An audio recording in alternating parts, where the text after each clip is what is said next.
साला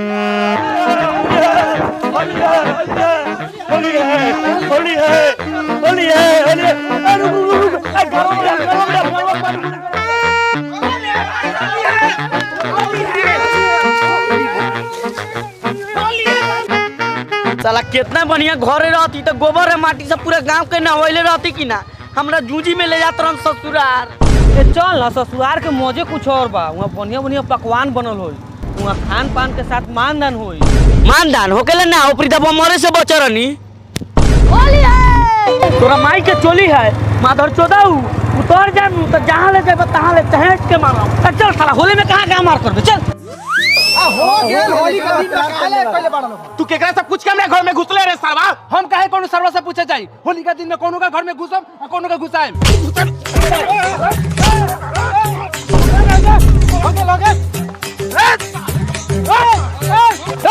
गोमरिया होली के दिन घर में घुसिए गेलै त का हो गेलै त तू मार के मुंगा के भाई।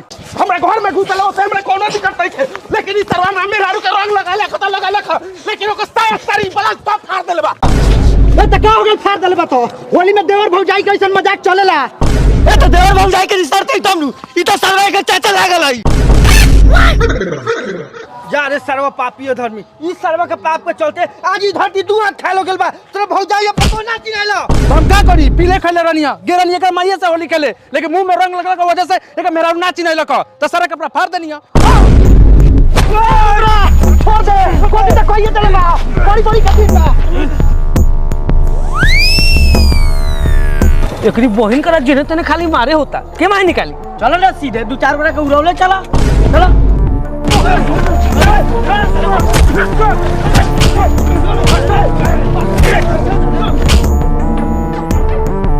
बाप रे बाप मोर से सरवा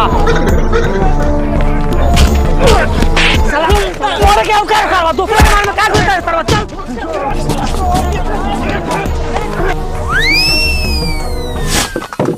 और सारा रा रा रा रा रा रा रा रा रा रा रा रा रा रा रा रा रा ओ जोगीरा सारा रा रा भाई बा बा खिलाड़ी बा। और सारा रा रा रा रा रा रा रा रा रा रा रा रा रा रा रा रा ओ जोगीरा सारा रा रा भाई बा बा खिलाड़ी बा। अरे खाए के पुआ बरी खा लेनी चोखा, खाए के पुआ बरी खा लेनी चोखा। सूरजा के मौगी पर चढ़ल बा बोका बोला हाय रे हैया।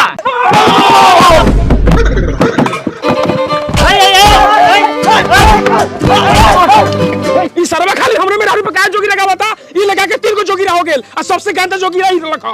रे करिया लुहाट तोहरा से गंदा कह देले से बोका चढ़ गेलौ। अभी तक खाली तोरा मेहरारू पकनिए हुआ ना शांत रहबे नु त तोरा माई आ दाइयो पका देबो। अरे बाप रे बाप सोच ए जब जोगीरा गाते बारे तो सब पर एक जो है से गाओ खाली एकरा पर काहे गावत रही रे। हम गा देता नहीं हम बढ़िया गाइले केकरा पका दी। है सरवा झुटेला पकाओ कब से माजे लुटा था मौगी के नाम पर हमरा। ठीक बा अभी गा देले चला ले आवा।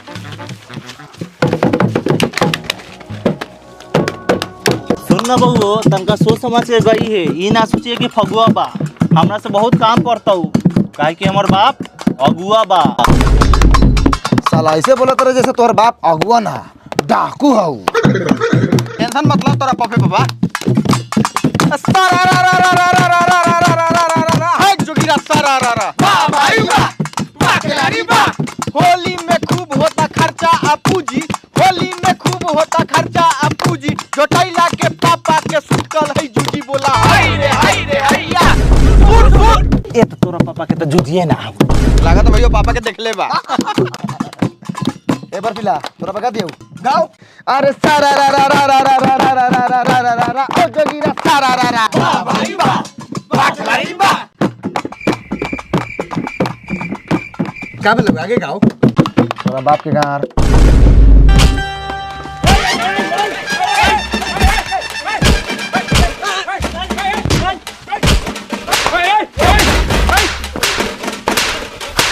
गुरु भाई मिल के काय मरवाई रे अकेले अकेले फरियावे दे। कोनो बात नहीं के भैया हम अकेले काफी बानी काख में दाबले बानी साले के। हम कौन सा छोड़ने बानी हमको तो दबने बानी। तो नहीं छोड़ हमरा भाई के मरद लखन लड़े दे।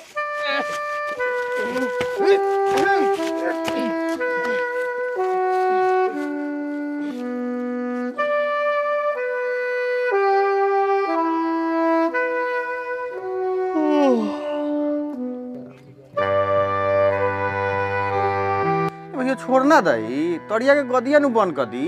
पहले सारो छोड़ी तब नु छोड़म। ए छोड़ दे बहू। तू छोड़। तू छोड़ ना, पहले हम छोड़ दे बहू। ना पहले तू छोड़बे तो हम छोड़म। तो ठीक भाई इंगला खरा। ठीक बाटे, हमर माई हमरा खोजबो ना कर दे। हां तो हमरो बाप ना खोजेला, हम कहीं गान लिवाई चाहे कोनो गान मारी रहे लेखा। रे साला रे, घरे चल, मेहमान आयल बरन, गले मिलने बरन, मार जूता के सारा प्यार मोहब्बत निकालिए दे हम। मरद तू कहवा जाता रे घर छोड़ के घर फरायल? हम जाता नहीं मीट लिया घर जो जाके मेहमान के रंग लगाओ। मेहमान आयल ससी, चलता मेहमान थरो आ गेल बा। भैयो हाँ, होली के दिन हमनी के घरे मेहमान के तावे के ना चाहिए। हाँ अब आ गेल है तो 2 पीस मीट खियाई दिए तई। हाँ सही बात बा, ओसे बेसी थोड़े खिए भाई। अरे बड़ा टेंशन में बारे, का बात बा? अरे मेहमान आ गेल है, वो खियावे के सोचो तनी का खियाई, पैसा होला ही नहीं के। पैसा ना हो बाक तेरी, हम तो ई होली में पूरा गांव के खियावत नहीं, तोनियो बाले बच्चे चलो ये खाए। ऐसा का करता रे, खेती बाड़ी करला इतना पैसा कहाँ से आवता रे? अरे यार खेती बाड़ी के साथ साथ हम प्रोबो में पैसा कमाई ले। प्रोबो ई का है? अरे प्रोबो भारत के lending online skill gaming app बा, जिसमें 4 करोड़ से ज्यादा यूजर अपन नॉलेज और स्किल के अर्निंग में बदलता और डेली रियल प्रॉफिट बनावता। अच्छा ये गेम के कैसे खेलम? अरे यहाँ अपन नॉलेज और स्किल के एनालाइज करके हाँ या ना में सवाल के जवाब देवल जाले। अच्छा देखो जैसे कि यहाँ चैंपियन कप के एगो क्वेश्चन चलता कि का फाइनल में इंडिया न्यूजीलैंड के खिलाफ जीत पाई? हाँ यार बिल्कुल जीती। हम तो अपन एनालाइज करके जवाब दे देले बानी। और साथ साथ यहाँ क्रिकेट के अलावा क्रिप्टो, गेमिंग, न्यूज, बॉलीवुड हर चीज के जुड़ल सवाल यहाँ मिलल है। हाँ जितने ज्यादा तोरा नॉलेज होई उतने ज्यादा तू प्रोबो पर अच्छा प्रॉफिट बना सकता रह। और साथ साथ प्रोबो पर 5 गो आईफोन और एगो बाइक गिव अवे चलता। तू जितने ज्यादा ट्रेड करबा उतने ज्यादा तोरा जीते के चांस बढ़ी। अच्छा जीतल पैसा विड्रॉ कैसे करम? प्रोबो पर अपन लिमिट के हिसाब से तू जीतल पैसा डायरेक्ट यूपीआई के थ्रू अपन बैंक अकाउंट में विड्रॉ कर सकता रह। पुणे में एगो विशाल नाम के लड़का 54 लाख रुपया जीतल है। अरे बाप रे। अच्छा ये करा के डाउनलोड कहाँ से करम? डिस्क्रिप्शन में एक स्पेशल लिंक देवल गेल बा, अगर तू वहाँ से डाउनलोड करबे नु तो तोरा मिली अप टू 100 रुपया। अच्छा ठीक बा, हम एकरा के अभी डाउनलोड करी ले, हम तोरे लेखा पैसा कमाएम। चल आई होली है। अरे अरे स्किन खराब हो जाएगा, बड़ा आदमी ना है भाई। ए होली में कुछ ना चलो लाई। चल भैया मेहमान जी रहुआ हट जाई। बाबा जी मारता नहीं एकरा के, लेकिन चोट हमरा लगता। तो काहे करिए लगे सरवा, रंगे नु लगैनी हो, हमनी के गांव में गो के टंकी में डुबा के निकाल दिले, सब ना पूरा माने ला कहू। ए बाबूजी कथी मौका लखन बैठल बनी, जाके छोड़ाऊ ना, गरिया चलै त का हो गेलै, आखिर मेहमाने नु है। कथी जाई बूढ़ हो के जवान के झगड़ा छोड़ा मार के हगा दियन स, इतना दोगला चोद पोता जलमैले बाड़ू। माई जी समझा दिया सार के, न तो आप घर फाड़ दे। ए छोड़ा, ए छोड़बाई कि ना दामाद जी के, पूरा बड़ी नु छानल छोड़ के आल बनी। इसलिए नहीं तो हमरा बेटी के नु जिंदगी बर्बाद हो जाई। चुप माई तू चुप। चलो बहन के कैसे गरिया दे लगा, एक को बहन बा। हाय हाय का भेला भैया बहन के गरिया देल बा। कौन? हई चुहारे बा। अरे बाप रे, इटा के भाई इटा। ए छोरा सा, हई मेहमान आई लइका कुछ नहीं के बोल ले, हई बंटिए भांग पी के बौराल बा आ नखरा पदले बा। होली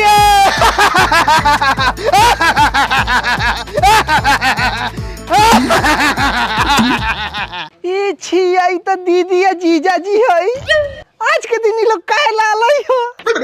अरे मौसा मौसी प्रणाम, खुश रहो। आई लो पुआ पकवान। अरे साली जी चलो चोली में रंग डाली जी। सरवा खुलियाम घर में उठा के ले गेल, इज्जत लूटला, केहू बोलियार बा। ए बुढ़ाउए जो उठा के ले गेल है नु उ हम भतार हवन, आ उ हमर बहिन आ उनकर जीजा जी। हमरा भातरा में पूरा भरोसा बा कि कोनो खतरा ना करी। हम तो अपने परेशान रहिले रे बउगो। लेकिन मौसी तू कुछो कह, मौसा बड़ा मौगा हो। हाँ रे मौसी। अरे दीदी जी रहुआ प्रणाम। खुशी रही। अकेले आई नहीं हो? ना हो पापा, मौसो आयल हवा। कहाँ बा? गेलो घर में, जबरदस्ती माई के उठा के ले गेलो हो। घर में घुसल तो गोली कहने मार देले है। यही से सरवा जने तने लाजू तक खाला, आ तो सारू के घर में झाड़ू घुसा के मारम। ए घर में घुस गले त का हो गेली, साली है तो मजाक ना करतई। होली में 2 काटा खेते कोराई, साली के पेट में हम लइका रह जाई। होली होली बहन चोदाऊ होली है।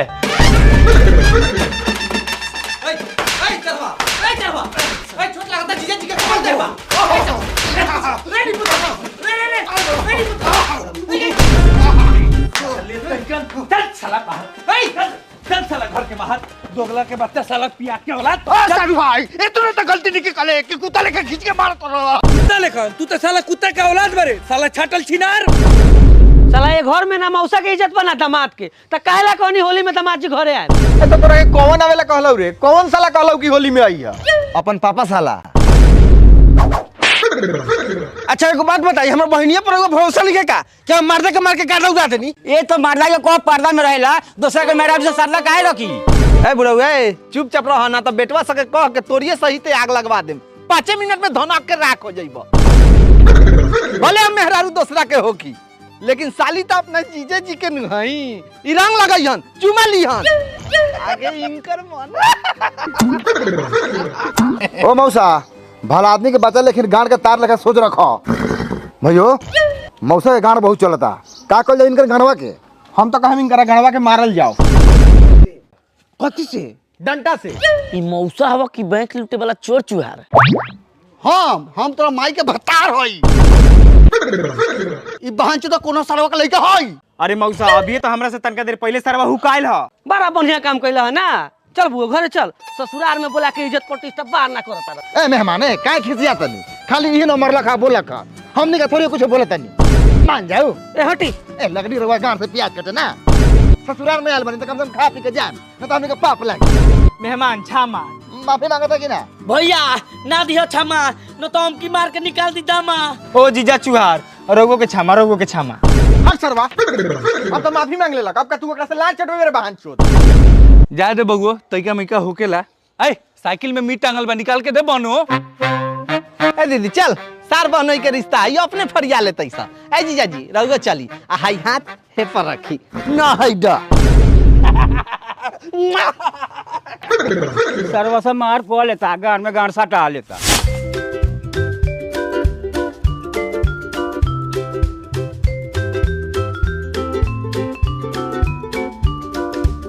जीजा जी पुआवा ठीक से फूलल बा कि ना।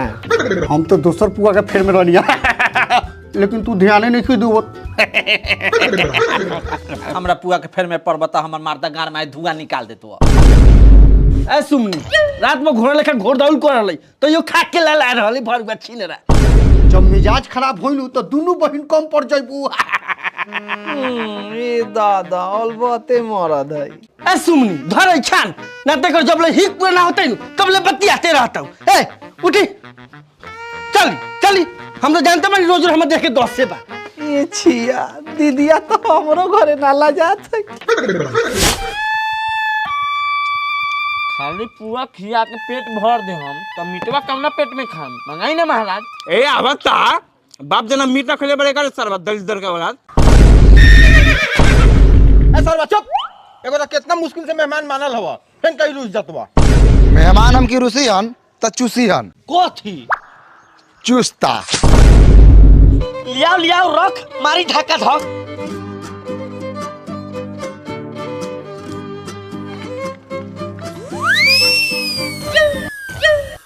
भैया का होई उहे तो देखता नहीं कहता सब चूसता हो। हमरा तो लागत मानुष के लार हो चोर से काट के बना के लिया बस सरवा सब। ए का भेल मुंह में रख के गुलगुलावा मिजाज मस्त हो जाई। माफ कर जाओ मुंह छोट बा इतना मोट लौंड घोट ना पाए। बताओ बाबूजी साला चुस्ता के लाड़ कहता यही से सारा के बढ़िया पीसना खाओ के चाहिए ई साला सा गोड़ी मुड़ा पचौनी खाए वाला मानुस बहन चोद।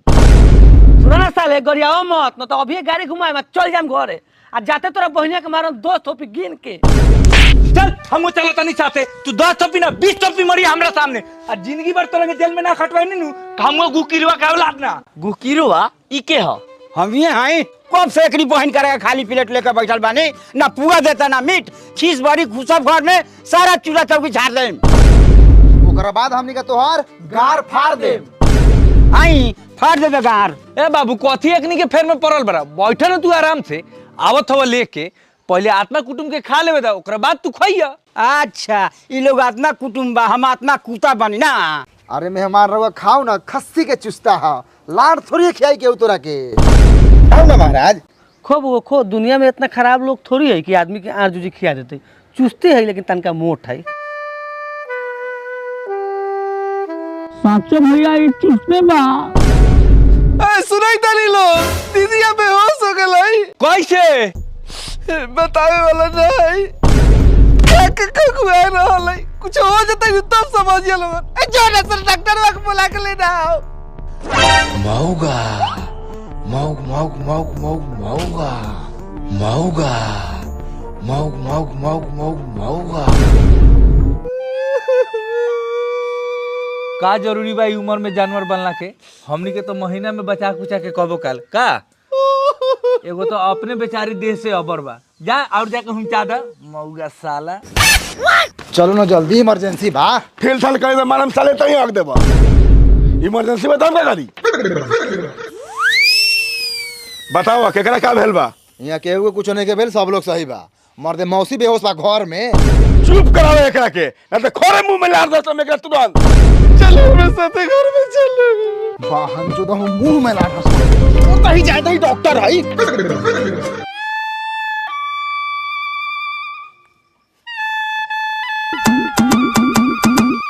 बारा गंभीर मैटर बा। का जरूरी रखो ओवर टाइम खटवावला के?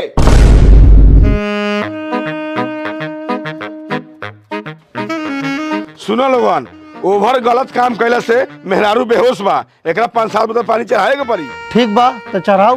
अब का करम, गलती तो हो ही गेल बा।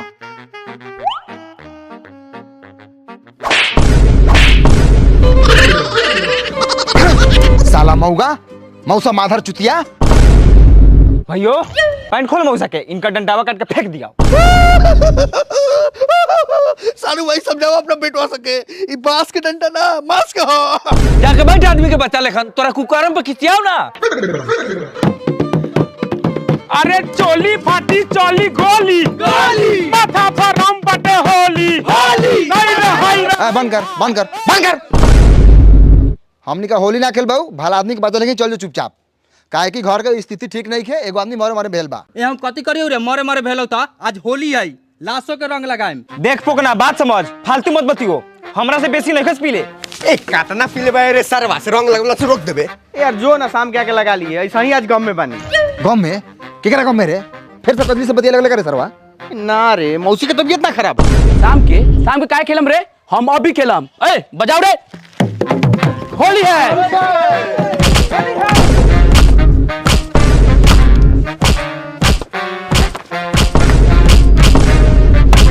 साला जब घर वाला कह रहा है घर में आदमी बीमार है तो जबरदस्ती रंग लगा के होली खेलेगा तो अपनी के मारत मारत बोकला उड़ा देंगे। ये मत सोचना कि मेहमान है तो कुछ नहीं करेगा। हम भी अपना गांव के रंगदार है, मार के रंग देंगे। चल निकल साला, चल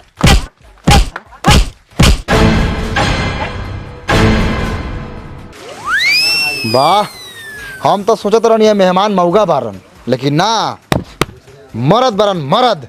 वो करिया मरद। ठीक कहनी है मेहमान, गलती बोल रखा। मेहमान गोर होकर चाहे करिया, लेकिन बारन बढ़िया। कथी के हाला कइले बारा हिस्सा रे? मौसी बीमार हो, घर में तो नहीं कुछ ना बुझालो। ए माई जबरदस्ती होली खेले यार लगा सा। अब का बा होते जाता मेहमान अकेले अपने के एक जोरा से मार के गर्दा उड़ा दिलवा। साचू? हाँ देख ना का दे भागता। ठीक बा माई जी, खाना पीना तो हो ही गेल, अब हम जाता नहीं। अच्छा जाएम। ठीक बा, आज के दिन तनी बच के जाएम, रास्ता में पीले खैले रहल ऐसा।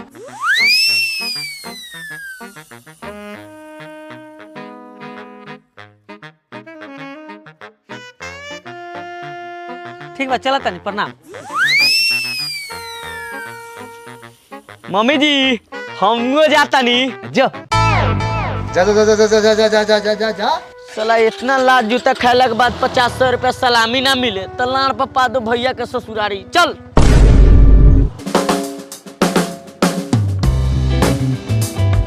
करी बहिन करा सा जहीं तहीं से आके खा खा के भाग जाता सा। हमर गांड सुखाता से अलगी।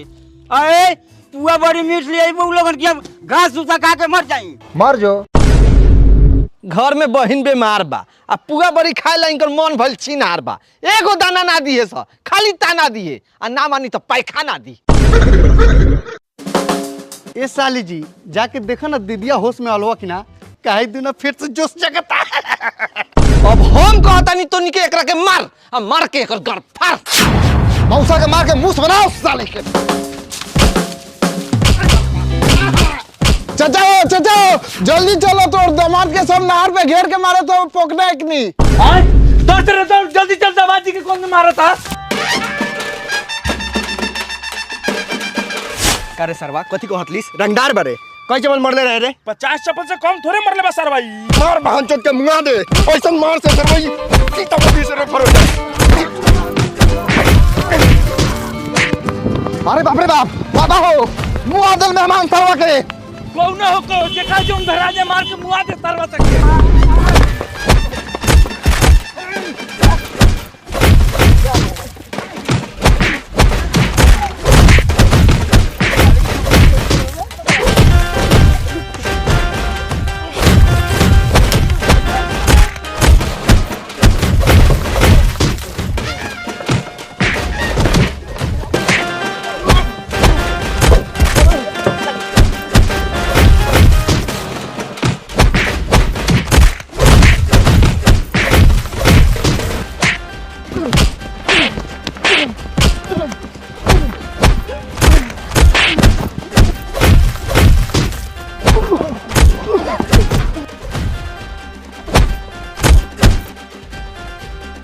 अरे मेहमान तो सरवा भागे, हिम्मत मान ले सा।